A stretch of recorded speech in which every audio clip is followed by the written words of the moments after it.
শাহরুখ খানের কলেজের marksheet viral, পদার্থবিজ্ঞানে ৭৮। বলিউডের বাদশা শাহরুখ খান, সিনে পর্দায় যার জাদুতে মুগ্ধ ভক্ত অনুরাগীরা।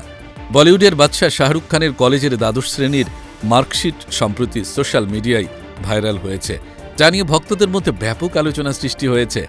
ভারতীয় গণমাধ্যমের প্রতিবেদন অনুযায়ী ভাইরাল হওয়া মার্কশিটটি শাহরুখ খানের দিল্লির হংসরাজ কলেজে অধ্যয়নকালে ১৯৮৫ থেকে ১৯৮৮ সালের।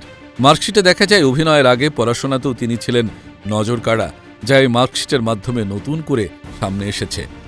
অর্থনীতিতে স্নাতক ডিগ্রি অর্জনের সময়কার এই ফলাফলকে চমকে উঠেছে ভক্তরা। মার্কশিটে দেখা যায় শাহরুখ খান ইলেকটিভ বিষয়ে ৯২ নম্বর পেয়েছিলেন, অঙ্কে এবং পদার্থবিদ্যায় তিনি যথাক্রমে ৭৮ নম্বর পেয়েছিলেন, তবে ইংরেজিতে তার ফলাফলে ছিল ৫১ নম্বর।